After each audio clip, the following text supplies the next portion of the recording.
yra ne kažkoks pabėgimas, o tiesiog paieška. Dažniausiai išvykstame ne ieškoti atsakymų, o juos patirti. Išties, keliauti ir pažinti reiškia leisti savo būti, o ne atlikti. Taigi šiandien keliaujame į Tauragę, miestą vakarų Lietuvoje, Žemaitijoje.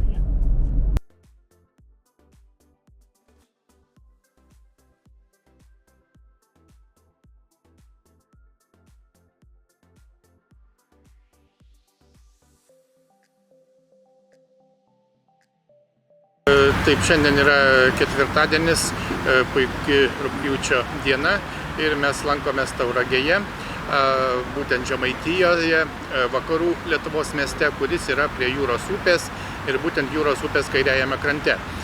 Tauragė be abejo yra Tauragės apskrities centras, taip pat savivaldybės centras.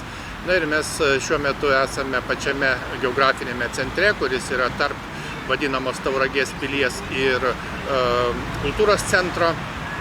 Tai įdomus miestas, jo pavadinimas yra sudurtinis žodis, susidedantis iš dviejų sandų, būtent tauras ir ragas.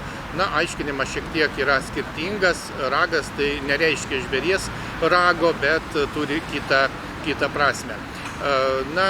Taip pat čia eina centrinė magistralė kerta miestą, būtent magistralė Ryga, Šiauliai, Tauragė, Karaliaučius. Ir būtent prie šios magistralės ir yra įsikūręs miestas. Miestas tikrai įdomus, gražus, jaukus, puikiai tvarkomas ir prižiūrimas. Pasivaikščiosime, aplankysime įdomiausius ir svarbiausius objektus. Ir žinoma, kaip visada apie jį papasakosime.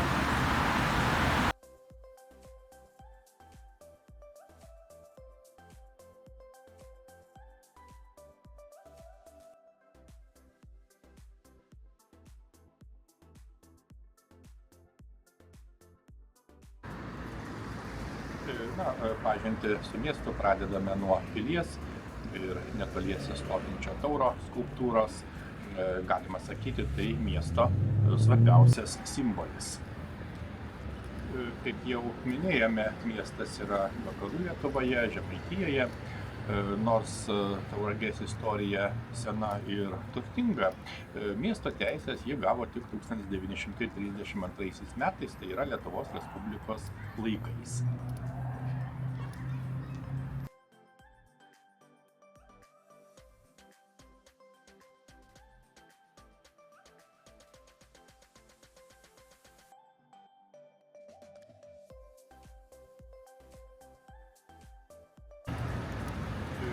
Kairėje pusėje iškart matome įdomų pastatą, tai Tauragės banko rūmai, buvę Lietuvos banko rūmai, vienas žymiausių Lietuvos tarpukario architektūros pastatų, išlikusi mažesniuose miestuose. Neoklasicizmo bruožų turintis rūmai įrašyti į Lietuvos Respublikos kultūros vertybių registrą.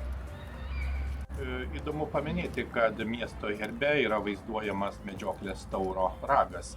Jis simbolizuoja tiek senovės medžioklę ir šio krašto kovas, tiek Tauragės miesto vardą. Taigi jį galima vadinti kalbančiuoju herbu.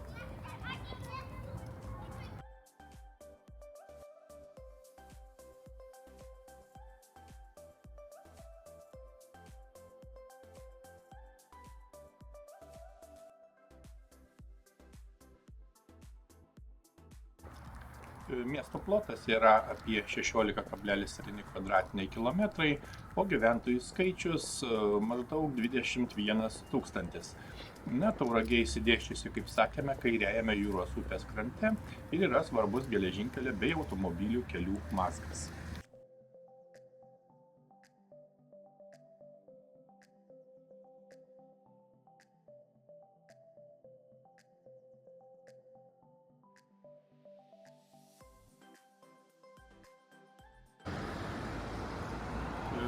Toliau matome Tauragės kultūros centrą, tai yra miesto svarbi kultūros įstaiga, kuri organizuoja įvairius renginius, festivalius, edukacijas ir bendruomenės susitikimus. Reikia pasakyti, kad svarbiausias miesto renginys yra vadinamoji miesto šventė Tauro ragas, vykstanti kasmet nuo 2005 metų. Žinoma, Tauragę garsina ir išskirtiniai tarptautiniai festivaliai. Galima paminėti virtuozišką intriguojantį festivalį Džiazo dienos Tauragėje. Taip pat nuo aistringojo flamenko iki gilios vargonų muzikos, nuo roko šėlsmo iki orkestro elegancijos, tai Tauragės vokalinės muzikos festivalis. Taip pat Martyno Mažvydo festivalis Giesmė mano žemė.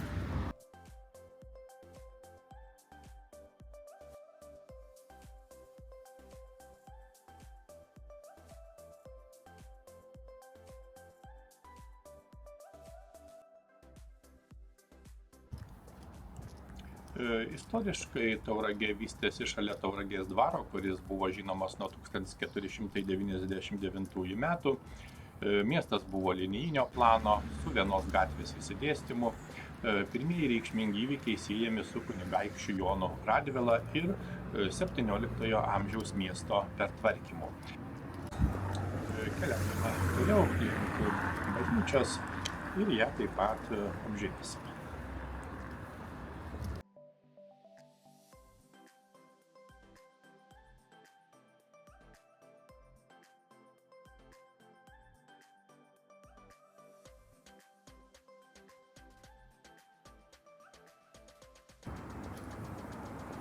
Matome Tauragės švenčiausiosios trejybės bažnyčią, tai katalikų bažnyčia, stovinti senamiestyje, yra istoristinė, turi neoromaninio ir neoklasicistinio stiliaus bruožų.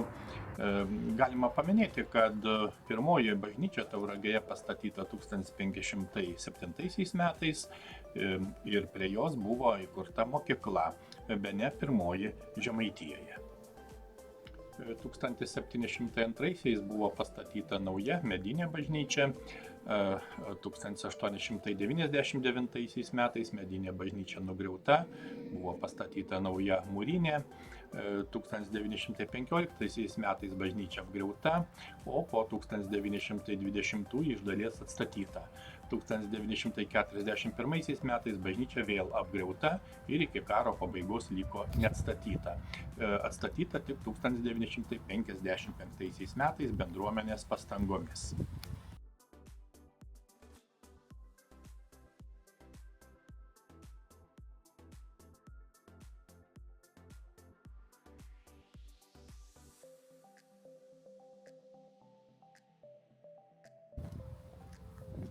Prie bažnyčios 2023 metais buvo iškilmingai pristatyta Lurdo grota. Ir ši meninė grota, sukonstruota iš akmenų, įrengta šalia bažnyčios, simbolizuoja švenčiausiosios mergelės Marijos apsireiškimą Lurde.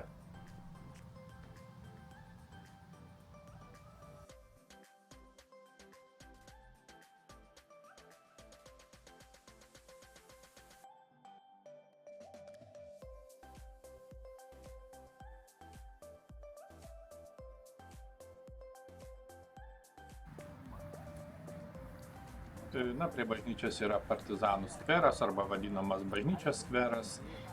Yra skirtas pagerbti Kęstučio apygardos partizanams, kurie aktyviai kovojo už Lietuvos laisvę sovietinės okupacijos metais. Skvere pastatytas paminklas. Paminklas pasižymi originaliomis šiuolaikinėmis meninėmis formomis ir yra svarbi vieta memorialiniam atminimui Tauragėje. Skveras simbolizuoja partizanų kovas ir jų auką už Lietuvos nepriklausomybę. Taip pat, žinoma, primena sudėtingą laikotarpį ir partizanų veiklą Tauragėje bei jos apylinkėse, kur vyko įvairūs partizanų susišaudymai, diversijos bei rezistencinė veikla. Tai tikrai svarbi vieta visiems.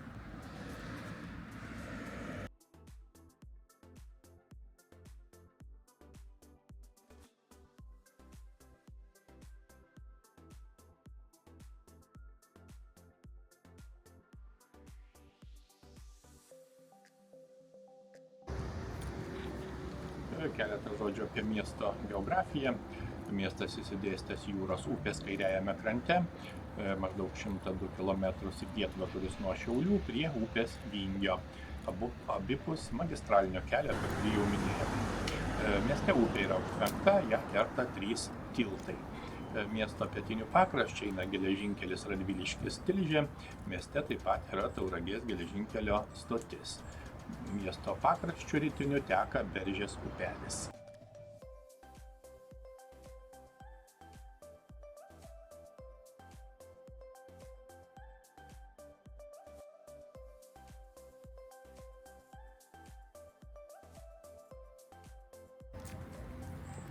Toliau matome Tauragės evangelikų liuteronų bažnyčią.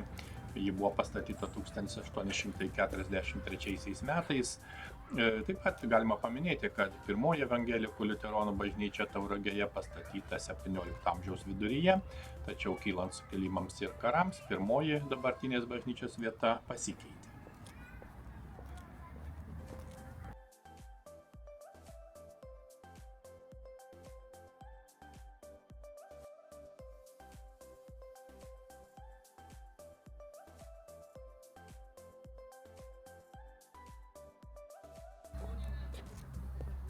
Taip pat čia yra Jono Kalvano parkas, kuris yra pavadintas jo garbei, tai evangelikų liuteronų vyskupo, kuris buvo reikšminga asmenybė Tauragės krašto istorijoje ir bažnyčios gyvenime sovietmečiu.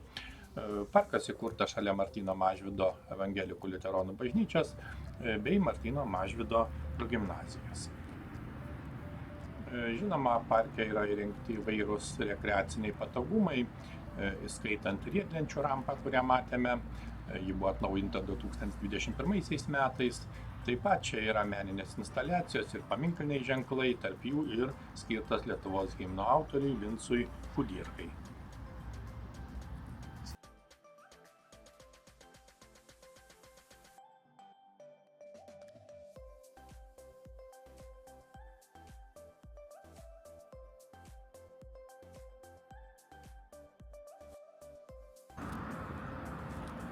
Keliaujame toliau link Atgimimo aikštės.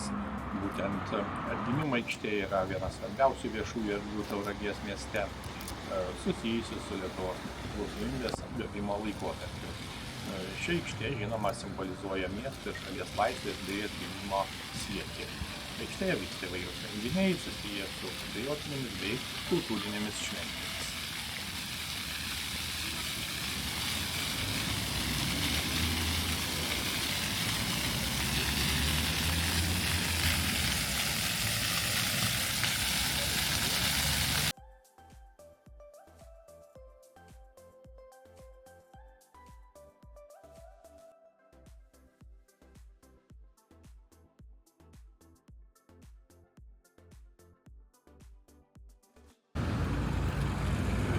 Įdomus ir istoriškai kilmingas miestas, tačiau atėjo laikas pailsėti ir pakalbėti. Taigi sustojame Castle Lounge. Tai tikrai gera vieta pavalgyti ir išgerti kavos, tikriausiai geriausia šiame mieste.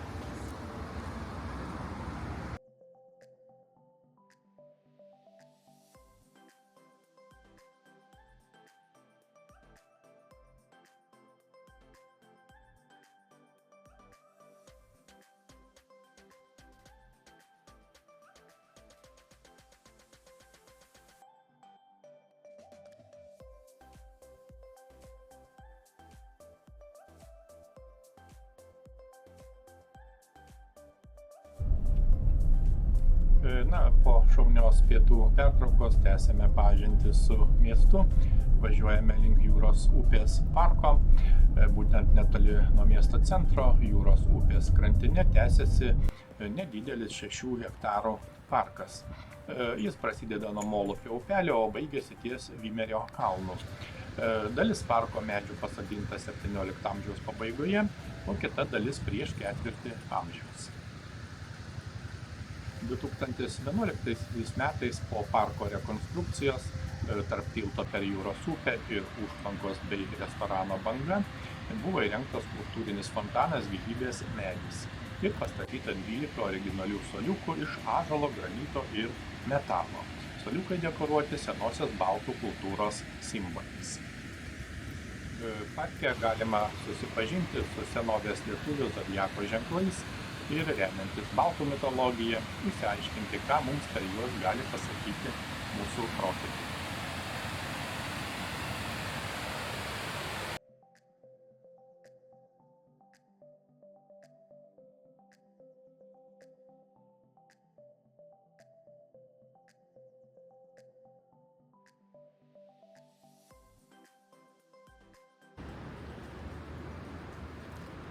Parke taip pat yra ir įspūdingo dydžio akmuo skirtas Tauragės 500 metų jubiliejui.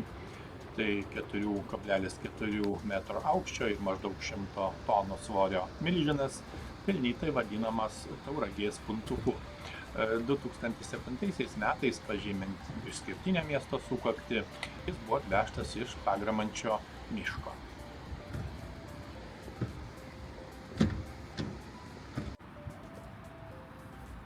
Kaip jau minėjome, mieste vyksta įvairūs festivaliai.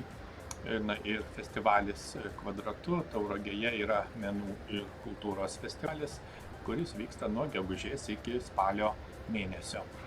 Jau 7. kartą šis festivalis kviečia gyventojus ir svečius pažinti miestą kaip kultūrinių patirčių erdvę. Čia konkrečiai matome Augustinos Miknevičiūtės fotografijų parodą Sakmės.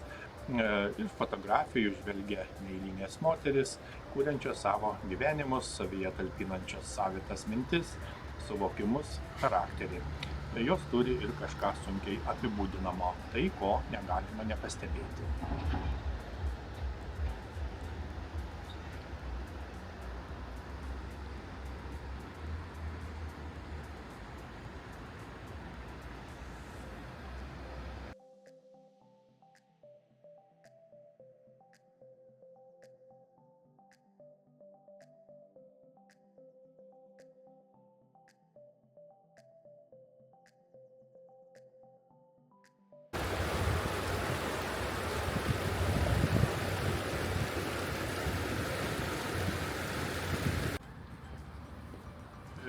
Tauragė turi savo jūrą, upę vardu Jūra.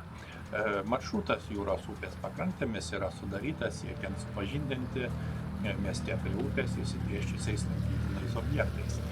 Per miestą vingiuojantį jūros upę išteka aukštapelkėje Aukštasis Tyras netoli Jankaičių kaimo, o įteka į Nemuną ties Šereiplaukio kaimo.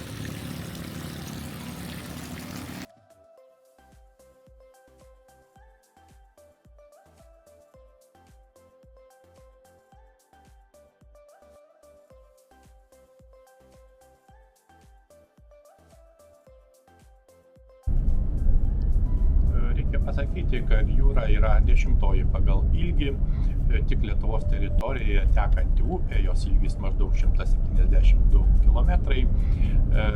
Ir upė ir jos pakrantės visada buvo svarbios Tauragės gyvenimui nuo miesto įsikūrimo laikų, nes Tauragės vardas yra siejamas su senovės taurais gyvenusiais prie jūros. Jūros parkas yra mėgstama vieta poilsiui ir laisvalaikiui, kur galima pasivaikščioti gamtoje, mėgautis vaizdais ir ramybė. Parke yra įrengtos įvairios rekreacinės erdvės, o jo teritorija siejama su senomis Tauragės apylinkių legendomis ir visa istorija.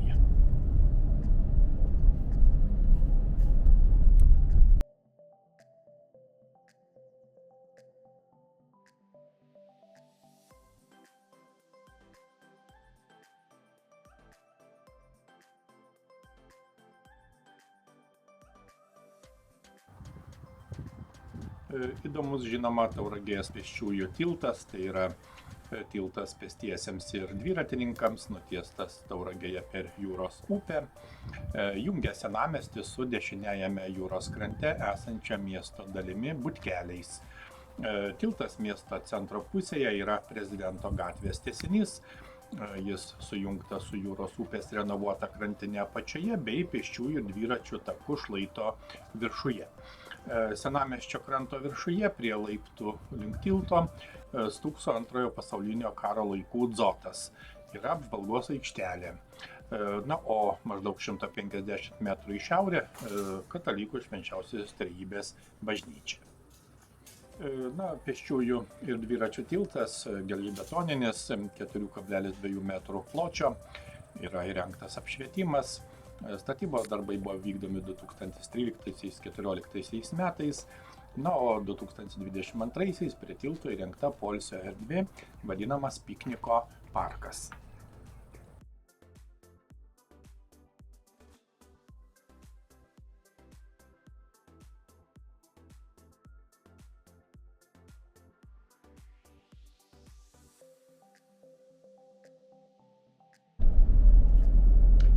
Įdomu paminėti, kad miestas yra įsikūręs Skalvių genties gyvenamos teritorijos pakraštyje. Vėliau juos asimiliavo žemaičiai, slenkantis į pietus iš netolimų apylinkių.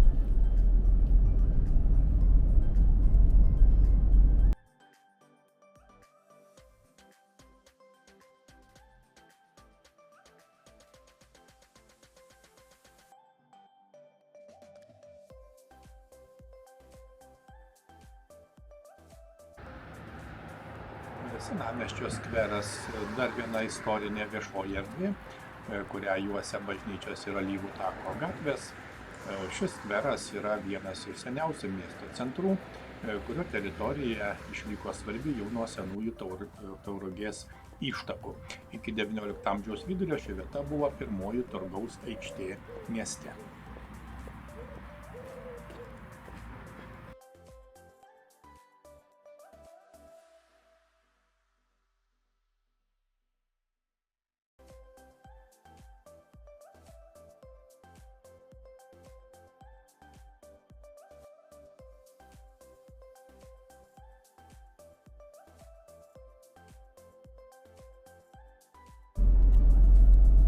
Įdomi Tauragės geležinkelio stotis, nes tai yra svarbus istorinis ir architektūrinis objektas, pastatytas 1927–30 metais pagal žymaus architekto Edmundo Alfonso Fryko projektą. Istorinė stotis liudija ir skaudžius Tauragės krašto įvykius. Būtent 1941 metais čia buvo pradėti tremti žmonės į Sibirą, apie ką primena atminimo lenta ant stoties pastato sienos. Nuo 2001 metų keleiviniai traukiniai Tauragėje nebevažiuoja, tačiau stotis ir toliau naudojama kroviniams vežti. Galima paminėti, kad miesto pietryčiuose taip pat yra industrinis parkas, maždaug 300 hektarų, pramonės ir verslo rajonai. Žinoma, čia veikia įvairios pramonės įmonės.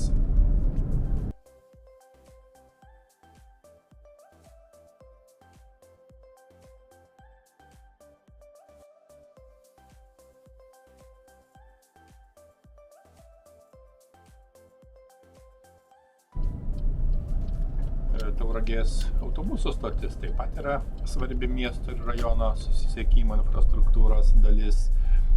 Tauragės autobusų parkas oficialiai buvo įkurtas 1992 metais. Na ir iš suprantama, kad autobusų stotis yra esminė jungtis Tauragės rajono gyventojams ir svečiams, prisidedant prie regiono susisiekimo. Įdomu taip pat paminėti, kad 1807 metais Tauragėje lankėsi pagrindinis okupantas, Rusijos caras Aleksandras I. 1812 metais netoli Tauragės po Žerūnų malūne pasirašyta vadinamoji Tauragės konvencija.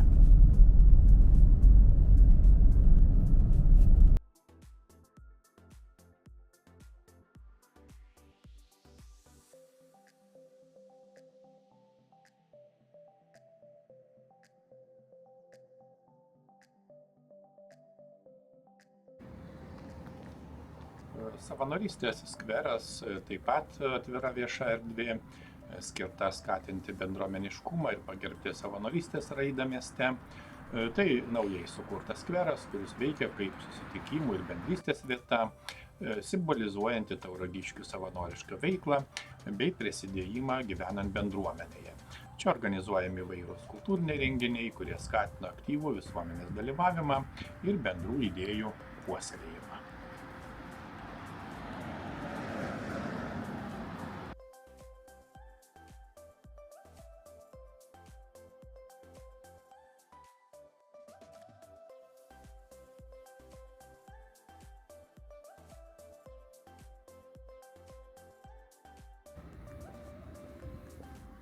užsukame į stadioną, būtent Tauragės miesto stadionas, dar vadinamas Vytauto stadionu, yra pagrindinė miesto sporto arena, kuriame vyksta futbolo ir lengvosios atletikos renginiai.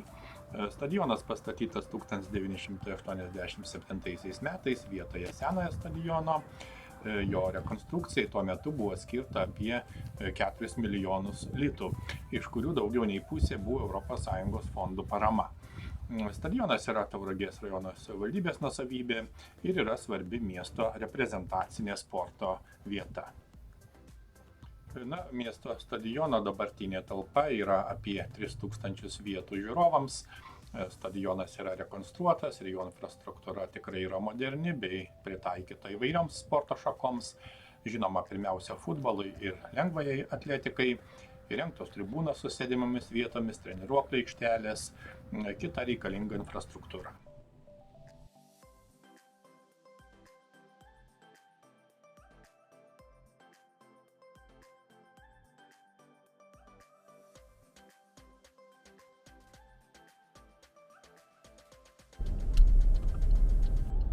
Būtinai reikia paminėti ir Tauragės pilį. Būtent Tauragės pilis yra kultūros paveldo saugotinas objektas, išsiskiriantis romantiniu, renesansiniu architektūrinio ansamblio charakteriu. Tačiau apie pilį jau pasakojame ankstesnėme reportaže. Norintys pažiūrėti, nuorodą ras žemiau esančiame aprašyme. Tikrai įdomi pilis.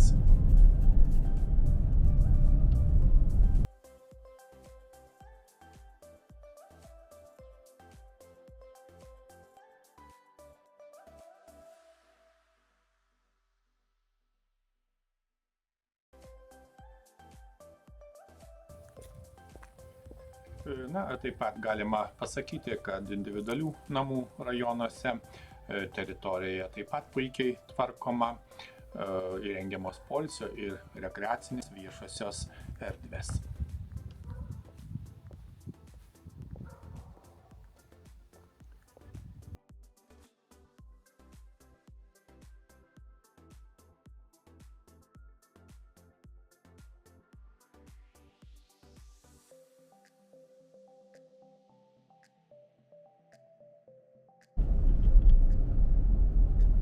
Taigi Tauragė nedidelis, bet išties jaukus miestas vakarų Lietuvoje, turintis savitą istoriją ir ramybės pojūtį.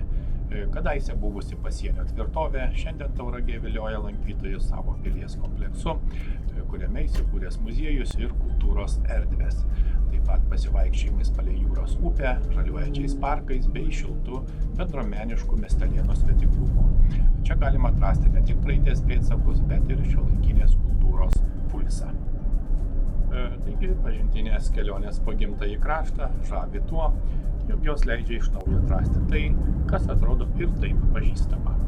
Iki kitų pažintinių kelionių.